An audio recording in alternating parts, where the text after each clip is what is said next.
లేక మనమా? వీడిని మూర్ఖుడు అనగలవా? వీడు ఆ భగవంతుడి అంశ మహారాజా. ఇలాంటి వాళ్ళ వల్లే భగవంతుడు ఉన్నాడన్న నమ్మకం మనకు కలుగుతుంది.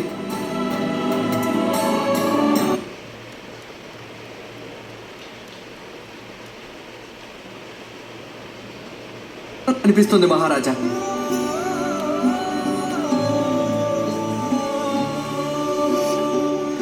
తరువాత మన రాజు ఎవరని ఇతన్ని చెప్పమన్నాను. ఆ దేవుడే మన రాజు అన్నాడు. ఇది సత్యం కాదంటారా మహారాజా? ఇక్కడ మనందరికీ, లోకానికి, ఈ సృష్టికి మనందరికంటే గొప్ప రాజు ఆ ఈశ్వరుడు కాదంటారా?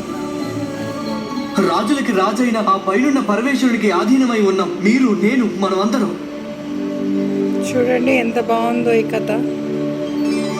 తప్పక ఈ చూడండి, పిల్లవాడు మొత్తం రాత్రంతా తప్పక చూడండి, తప్పక వీక్షించండి. నిల్చుని ఉన్నాడు. వాళ్ళ అమ్మతో సహా అందరికీ మూర్ఖత్వమే అనిపించింది అది. కానీ వాస్తవానికి అతని మూర్ఖత్వమా?